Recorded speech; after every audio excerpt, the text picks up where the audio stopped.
Bonjour auditeur. Pour une écoute optimale, il vous est conseillé d'utiliser un casque.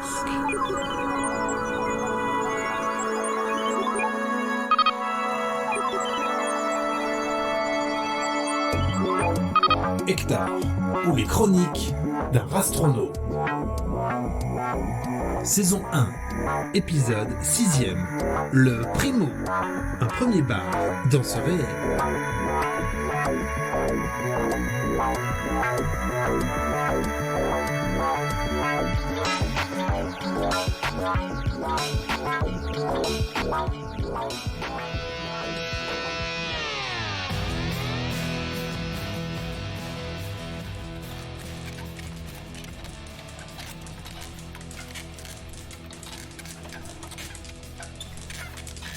Franchement, Véro, je suis drôlement contente de mon installation. Alors oui, je sais, ça fait un peu archaïque ou régressif, c'est sûr. Oh, mais ça me détend de courir dans cette roue. Ça me fait du bien. Ça me libère. Oh, parce qu'on peut pas dire que notre première mission fut diablement éreintante, hein. Alors faut bien que je m'entretienne. Parce que si je compte sur l'action, on n'a pas la queue sortie des ronces. Si tu vois ce que je veux dire. L'important est que vous vous sentiez pour le mieux, effectivement. Et félicitations pour votre réussite dans le secteur. Dix Petarombus cocosiferex en peau de toutou bitumé. Une bien belle manœuvre. D'autres auraient pilonné tout ça pour gagner du temps. Vous, non. Diplomatie, pédagogie. Et une remarquable capacité à comprendre la cause du problème. À croire que vous ayez fait cela toute votre vie. Mais franchement, je t'avoue que ça m'est venu assez naturellement, hein. Hop. Mais ce que je comprends pas, c'est comment un énorme cétacé de cette taille s'est retrouvé devant le soleil de cette si petite planète. Et vivant, qui plus est. Là, il y a... définitivement, quelque chose que je ne pige pas. Ah, eh bien, probablement un aléa d'une autre réalité, j'imagine. Un croisement, comme pour vous. À nouveau, dans le réel. Si l'expression m'est permise, du moins. Et voilà qu'au hasard d'un croisement de réel, une baleine gigantesque apparaît ici, à l'exacte médiane gravitationnelle d'une petite planète et d'un gros soleil rose, éclipsant la boule de gaz de sa grosse masse graisseuse, et dans l'incapacité de se déplacer, qui plus est. Vide intersidéral oblige. Oui. Je trouve ça quand même louche. Tu vois, Véro, comme si ça n'était pas tant un hasard que cela. Enfin, bref. Je trouve qu'il y a là des coïncidences étranges. De quel genre, ces coïncidences? Je vous repasse votre combinaison. Oui, avec plaisir. De quel genre? Du genre de celle où Patafion Sisterat prend le temps de venir s'intéresser à une petite rate perdue dans l'espace. L'équipe d'un vaisseau dernier cri est... Oh, c'est trop d'honneur. Et qui plus est, dotée d'une toute-puissance quasi divine. Tout ça pour lui refiler une mission, disons... somme toute assez sommaire. Tu ne trouves pas? Oh, je pense que vous vous sous-estimez. Moi? Je me sous-estime. Borjak, s'il te plaît. Pas besoin d'être sorti d'une usine à chat pour deviner qu'une baleine aura beau taper dans le vide de sa caudale, comme de toutes ses nageoires, qu'elle n'avancera pas d'un iota. Certes, mais l'idée de lui autoriser l'appui dans le vide contre tout respect de la physique. Alors là, permettez-moi de vous dire qu'il s'agit là d'une invention brillante. Et que dire de cette autre idée? Le plancton de rien. Des micro-organismes de vide. Vous êtes brillante, Hector. J'insiste vraiment. Des fanons de rien. Ah, c'est un plaisir que de voir travailler les grands esprits. Merci, mais pas la peine d'en faire trop. Parce que comme le disait probablement mon grand-père, quick. Je ne saurais dire si j'en fais trop. Toujours est-il que je suis on ne peut plus heureux de vous voir habiter d'un tel dynamisme, Hector. C'est sûr, mais c'est grâce à toi. Merci pour ça d'ailleurs. Cette visite dans les locaux de la SAP m'a fait le plus grand bien, et je te le dois. Eh bien, je suis touché. Combinaison? Oui, avec plaisir. Et je te remercie aussi pour les efforts que tu fais avec le transpondeur. Oh, eh bien, je suis vos ordres. Je tente de récupérer de l'ailleurs ce qui n'aura aucun impact sur les réalités. Vous noterez que cela ne me facilite pas la tâche, et que cela nous fait aussi perdre un temps précieux qui plus est. Oui, je le sais. Mais c'est comme ça. Nous ne dépouillerons pas les autres réalités, point. Et puis du temps. On peut dire qu'on en a à revendre, hein. On en a tellement du temps qu'on serait à deux griffes de ne pas savoir qu'en foutre. C'est vous qui commandez, patronne. Vous ordonnez, j'exécute. Et à propos de commande, que diriez-vous de fêter dignement cette première mission? Une fête? Toute seule? C'est d'un triste. Tu aurais vu mes gants? Oh, ils sont ici. Permettez-moi d'insister, et je vous invite. Je ne vous cacherai pas bien longtemps que je suis en mesure de vous proposer, disons, une dégustation des plus, voyons, comment dire, surprenantes. Oui, surprenante, c'est bien le terme. Vraiment? Vraiment. Voilà, qui me stimule les vibrisses. Précision possible? Eh bien, il n'est pas impossible que Patafion Sister Act m'ait doté de quelques petites connaissances intéressantes, ainsi que de quelques secrets de son cru. Enfin quelques. Disons, 1 ou 2. Bon, disons 2. Oui, c'est cela. Disons 2. 2, ok. Et donc? Et donc il se trouve que l'un d'eux est particulièrement adapté à cet instant de joie et de fête qui nous occupe. Ouais. Ouais, une fête toute seule, c'est pas banal. Oh, eh bien, merci pour moi. Non, pardon, je ne voulais pas te vexer. Mais disons qu'une fête est toujours plus... comment dire, joviale quand les gens sont palpables, physiquement palpables, disons. Je le conçois. J'imagine qu'une réalité doit exister où je suis autre chose qu'un vaisseau. Souhaitez-vous que je me copie de cette réalité-là pour... Non, surtout pas. J'ai déjà dit, on ne vole rien dans d'autres réalités. Ou si on le fait avec parcimonie. Et quand cela n'a aucune conséquence. Et arrête d'utiliser ce terme. Lorsque tu transpondes, tu ne copies pas, tu coupes. Pour ma part, je ne vois pas où est le problème, je vous l'ai déjà dit. Mais c'est comme vous voudrez. C'est vous la patronne commandante. Puis-je avoir l'autorisation tout de même de nous transponder là où notre petite sauterie vaudrait le coup d'être vécue? Oui, tu peux. Mais uniquement si cela n'a aucune conséquence sur une quelconque réalité. Compris? Bien évidemment. Cependant, il va me falloir alors chercher un peu comment nous y rendre. Eh bien, je ne sais pas moi. Tu me trouves une réalité où un toit dérive pas loin de cette sauterie, comme tu dis? Une réalité où je suis morte et où tu ne sers plus à rien? Où tu dérives dans l'espace, sans but? Tu vois le topo, quoi. Un transpondage depuis une réalité où je n'existe plus et où ta présence est, pardonne-moi l'expression, d'une totale inutilité. Tu comprends? Je veux que la disparition du toit de là-bas n'ait de conséquences pour personne. Voilà qui va solliciter mon générateur au plus haut point. Je pars en quête. Activation du transpondeur de réalité. Voilà, cherche donc. Pour ma part, je vais me reposer, si ça te fait rien. Peux-tu diminuer l'éclairage et m'installer mon lit? Véro! Oula, ça cherche fort, on dirait. Wow, pardonnez-moi. La recherche de la réalité souhaitée n'a rien d'une sinécure, et j'y alloue toutes mes capacités. En conséquence, des ralentissements sont à attendre en fonctionnement. Ah! Mais je croyais que tout était possible, que tu n'avais aucune limite. Effectivement, c'est un fait. Imaginez-vous donc alors combien votre demande n'a rien d'aisé si même mes capacités exponentielles et infinies sont ralenties. Si cela ne vous dérange en rien, j'y retourne. Oui, bien sûr. Moi je vais en profiter pour faire un petit somme, hein. De toute façon, c'est ça, ou tourner dans ma roue, alors... disons. C'est qu'il faudrait pas que je m'emmerde non plus.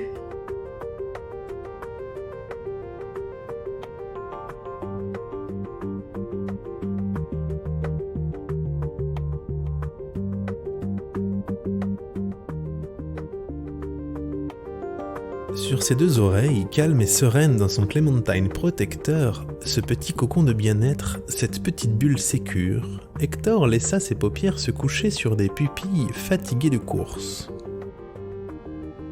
la mission n'avait que peu sollicité son petit corps de rate, mais la roue beaucoup plus. Bouger, courir, s'activer en bref, était pour elle et pour le moment le seul moyen à sa disposition pour ne pas laisser cette tristesse qui la suivait de près la rattraper. Une tristesse qui ne rongeait plus son âme, certes, mais qui n'en était pas loin, qui lui courait après même. Une tristesse qui, pour le moment, attendait son heure pour ronger la petite rate, courant elle aussi.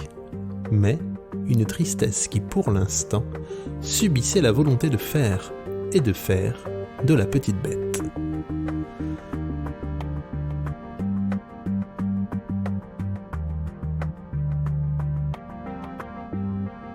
On a coutume de penser que les machines n'ont pas d'âme.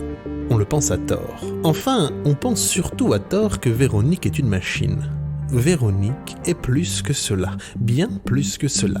D'ailleurs, elle est tant plus que cela que le terme quantique lui est applicable, 2 fois qui plus est, pour dire. Aussi, lorsqu'elle trouva ce qu'elle cherchait, Véronique sauta de joie. Et fort heureusement pour elle, elle n'était en rien équipée de jambes. Et fort heureusement pour Hector, à l'intérieur du Clementine, la gravité artificielle du vaisseau était un tel bric-à-brac de truchement du réel que personne ne perçut le saut qu'effectua le Clementine juste avant le transpondage. Pourtant, le Clementine sauta bel et bien de joie. Véronique avait trouvé ce qu'elle cherchait, une solution. La solution.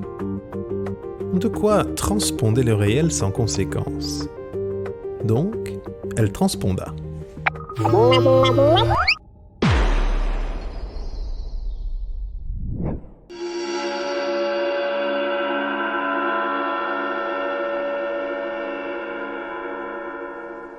Oula, eh bien oui, nous y sommes. Et effectivement, ils y étaient. Un noir absolu. Sombre. Si sombre même qu'il en était palpable, du moins d'un côté, parce que de l'autre s'approchaient à grands pas, à pas de lumière même, les confins de l'univers, les véritables confins. Oui, d'un côté, les limites de l'univers, et derrière, au-delà, le vide. Devant aussi, le vide, certes, mais le vide spatial au moins, pas le vide vide, pas le néant, pas l'irreprésentable.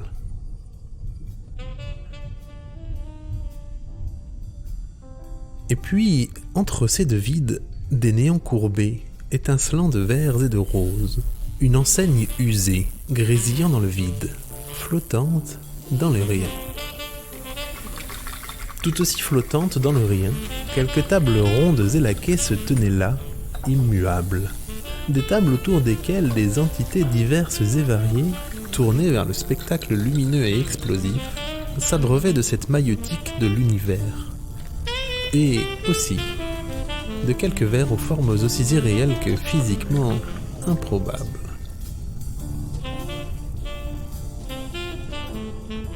Oucha, inaudible.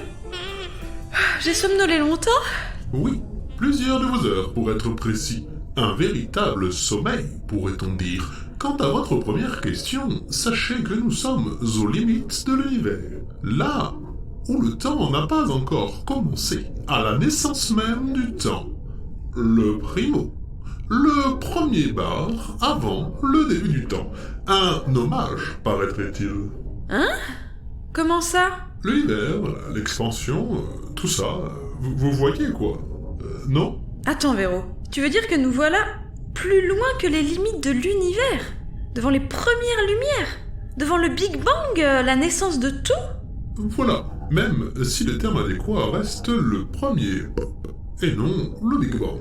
Mais oui, une sorte de voyage dans le temps, du moins visuellement. La naissance de l'univers? Ah non, d'un hamster, C'est difficilement représentable, je le concède, mais admettez aussi que c'est grandiose. J'imagine que c'est pourquoi Patafion Sister Act m'avait laissé en mémoire cette information. Un cadeau, en sorte. Votre cadeau du moins, car pour ma part, je ne pourrais aller plus loin. Tu ne viens pas? J'y serai, si, mais de façon quantique.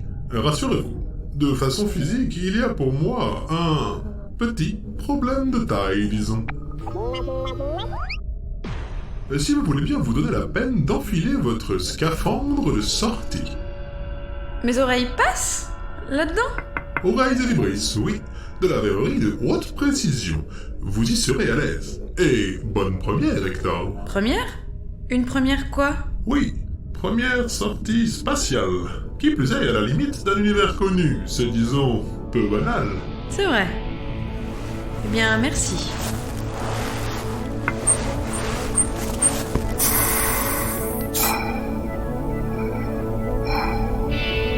Bon, let's go, hein.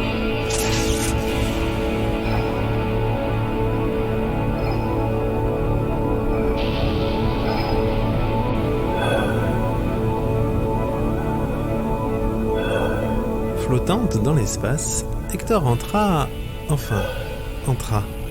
s'approcha de l'enseigne lumineuse et, à défaut d'entrer dans un lieu défini, entra dans un endroit où la physique n'avait de prise que sur elle-même, soit sur pas grand-chose.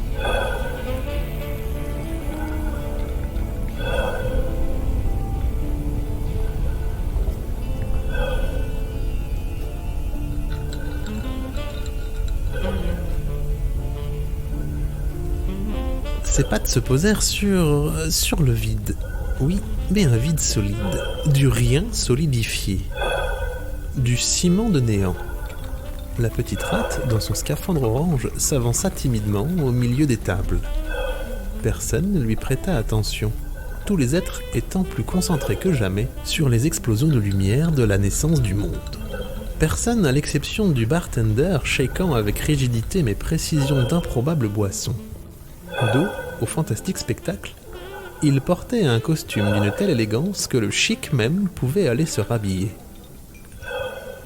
La peau du bartender miroitait les reflets colorés des alentours, et ce, pour une bonne raison. Elle n'était rien d'autre que de l'argent fluide. Aussi miroitante donc que l'impeccable bois laqué de son bar. D'un bras, et ils étaient nombreux, ces bras, il désigna une chaise haute, la seule inoccupée, juste devant le bar, invitant ainsi Hector à le rejoindre. Bienvenue au Primo. Si vous voulez bien vous donner la peine de vous asseoir, ce siège est le vôtre. Raspberry Phil Douglas and Poco Adams. Pour vous servir, je suis le maître des lieux et votre hôte, donc n'hésitez pas à m'appeler Raspberry Phil. Vous y gagnerez du temps et éviterez de tacher votre scaphandre de l'intérieur. Pour le reste, prenez le temps de profiter du spectacle. Le début du temps. C'est incroyable. Stupéfiant. Il n'y a pas de mots. N'est-ce pas? Même moi, parfois, il m'arrive de ne pas m'en lasser. Pourtant, je le connais, ce spectacle. Qu'est-ce que c'est? Ici, je veux dire. Le Primo. Le premier bar avant le début du temps. Vous pouvez ôter votre scaphandre par ailleurs. Ici, point besoin d'oxygène. C'est le Primo. Ici, tout vit. Car rien ne meurt. Vous êtes à la limite. Prenez le temps de vous détendre. Oh, et magnifique bestiole, si je puis me permettre. C'est de moi dont vous parlez? Diandre, non. Jamais je ne me l'autoriserai. Non, ce langage fort familier caractérisait votre vaisseau. Derrière vous. Ah, le Clémentine. Merci. C'est un cadeau. Nul doute qu'il s'agisse là d'un cadeau de choix. Si Hector n'avait pas été assise, et si elle avait eu un séant, nul doute qu'elle en serait tombée dessus. Car pour la première fois depuis sa naissance au monde, pensant en mots, elle aperçut le Clémentine dans sa totalité, derrière elle. Du moins, elle aperçut un vaisseau dont la forme s'inspirait tant du nom qu'il portait que cela aurait pu en être risible. Mais là, Hector n'avait aucune envie de rire en constatant que ce qu'elle pensait être un léger agrandissement de sa petite capsule spatiale initiale avait tout de la démesure. Ce n'était en rien un vaisseau, il tendait bien plus vers la petite planète. Oui, une clémentine spatiale de la taille d'une petite planète. Absorbé par la vision du vaisseau, Hector fut rattrapé par la voix du bartender qui lui chuchota au scaphandre. Je me permets de vous sortir de vos pensées, mais j'ai comme l'impression que vous n'êtes pas au fait des codes.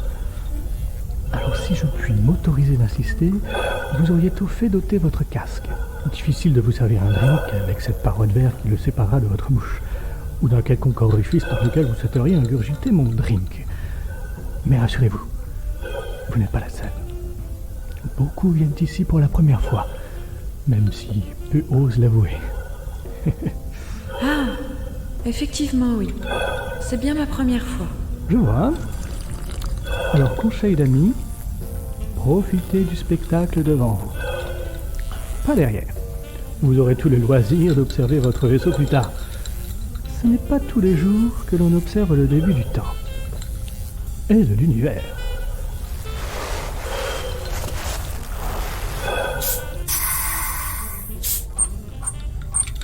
Ah, merci. Ah, c'est étrange. J'ai l'impression de respirer du rien à plein museau. Bon, alors il faut que je prenne quelque chose à boire si je dois me plier aux coutumes du coin. Alors, je vais prendre quoi d'ailleurs? Je n'y connais rien. Qu'est-ce que vous me proposez? Oh, bien sûr, je comprends. Le primo, Hector. Le premier bar du début du temps. L'unique. Le seul. Le bar à enjeu. On traverse la galaxie, l'univers et le reste pour venir ici, voyez-vous. J'irais même jusqu'à dire, et ce n'est pas vous qui me direz le contraire, j'imagine, qu'on traverse aussi le réel. Car oui, ici, aux confins de l'univers, on découvre son chemin. Ou du moins, un chemin. Un bar à enjeux? C'est quoi ça? Vous servez des enjeux? Voilà qui est tout à fait exact. Bon, eh bien, que me proposez-vous alors? Enfin, comme enjeu, quoi. Vous avez une carte? Comme enjeu? Une carte? Ah, parce que vous pensez que vous avez le choix. En voilà une drôle d'idée. Non, pardonnez-moi, mais ici ce sont les enjeux qui choisissent leurs clients. Quelle saugrenue possibilité. Choisir son enjeu.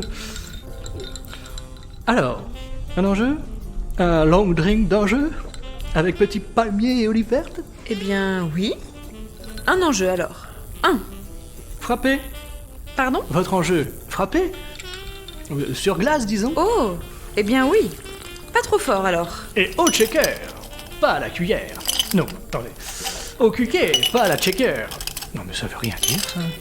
Enfin, bon, bah. Qu'est-ce que je raconte, moi?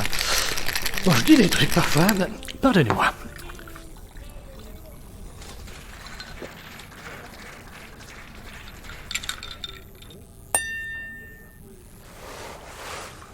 Mais y a rien dans votre verre là?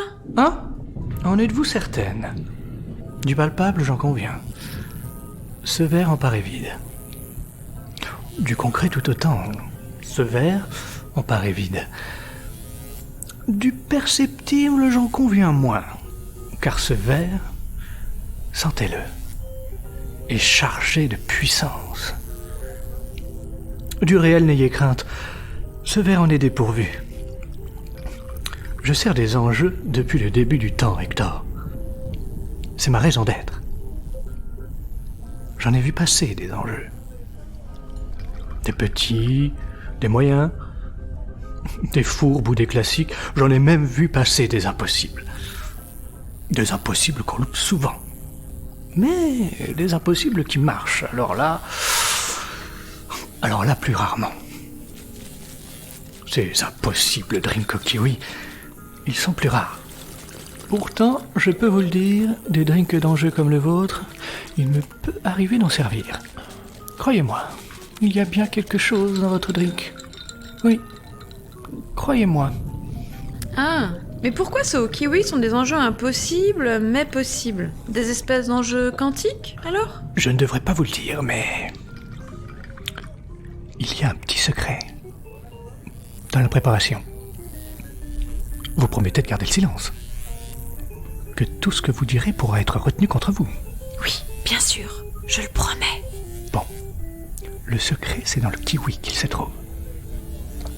Il ne faut pas mettre un kiwi complet. Pas non plus un demi-kiwi, non. Le secret, c'est un quart. Un quart de kiwi. Car tout est possible avec un quart de kiwi. Mais trêve de bavardage. Des confidences, point trop n'en faut. Je vous en prie, à la vôtre. Dégustez donc. Raspberry Phil Douglas Unpoco Adams poussa de deux de ses doigts, ses trop nombreux doigts, le long drink un peu plus proche de la petite rate. Un verre qui glissa en silence sur le bois lustré. Avec prudence, du bout du museau, Hector huma le breuvage. Je sens comme... Ah, c'est très étrange.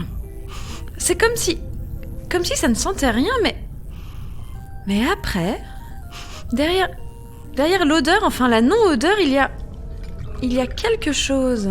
Oh oui, je veux qu'il y ait quelque chose. Pas qu'un peu. Derrière, il y a l'enjeu. Votre enjeu. Et peut-être, mais je ne devrais pas vous le dire, du kiwi. Je dirais même un quart de kiwi. Bon, allez, je me lance alors. À la vôtre, Raspberry Phil. Santé, Hector. Santé. Eh, mais... C'est pas mauvais, hein? Un peu acide. Un peu amer aussi, peut-être. Oh, mais c'est loutrement bon, même. Je ne ferai pas mon travail si je ne vous invitais pas à faire tout de même un peu attention au deuxième effet. L'arrière-gorge. Un voyageur a par le passé, disons une temporalité différente de la vôtre, un voyageur, disais-je donc, a décrit cette seconde sensation comme l'effet qui coule. Mais il y a autre chose. Oui, c'est tout à fait évident. Je ne vous ai pas menti. Le primo. Un bar à enjeu.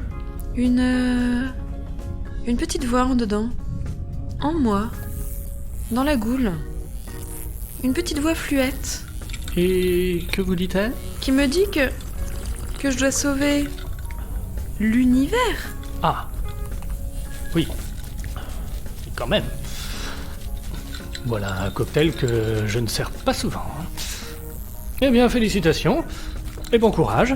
Non. Pas question que je sauve l'univers. Hé. Je suis une rate, moi. Loin de moi l'idée de vouloir paraître désagréable, mais ce n'est pas vous qui choisissez vos enjeux. Écoute-moi bien, notre pape.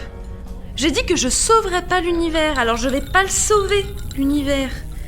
Tu vas me préparer un nouveau drink, comme tu dis, et tu vas le faire avec du talent. Et un enjeu qui va bien, hein. Qui va bien à une petite rate. Capiche ? Ah. C'est que... Je ne choisis pas plus que vous. Ah ouais. Et cette histoire de kiwi, alors ? Oh, le kiwi. Eh bien, c'est à l'odeur que je le sens, rien de plus. Moi, je prépare des drinks, voyez-vous. Je check, j'agite, je remplis, je vide, je dresse. C'est tout.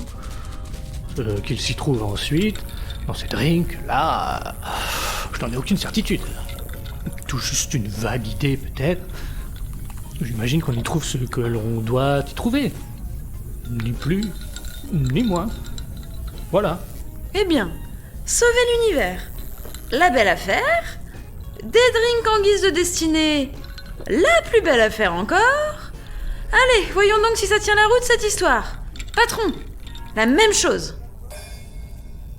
Pardon ? Vous en êtes certaine ? C'est que vous savez, il y a l'effet qui coule, quoi.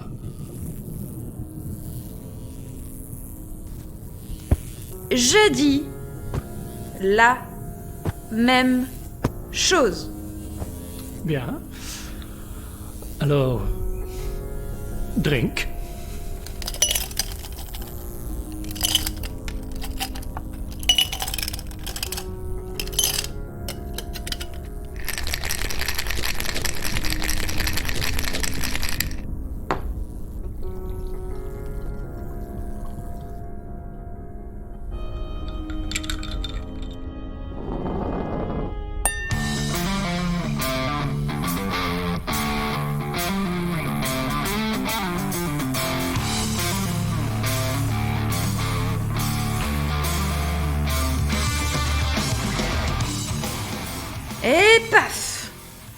kiwi. Sauver l'univers. Allez, Raspi, on va la porter. Il reste du monde là à s'abreuver.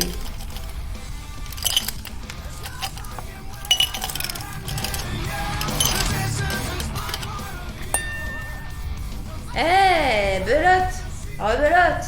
Et 10 de der, tiens. Raspi, la petite sœur. Et des drinks, Hector en enchaîna ainsi un bon nombre, un trop grand nombre. Dans les faits, Hector en enchaîna 4. C'était 3 de trop. L'histoire retiendra que Raspberry Phil Douglas ou Poco Adams déborda d'admiration en observant Hector retrouver seul, flottante dans l'espace, le chemin qui la guidait vers son vaisseau de la taille d'une planète. Ça, c'est ce que l'histoire retiendra. Mais du côté du bartender, lui, ce qu'il garda en mémoire, ce fut cette obligation de commander un taxi pour accompagner la rate à 2 doigts du coma angeutique. En quelque sorte, le premier taxi du début du temps. Mais aussi, le premier coma angeutique.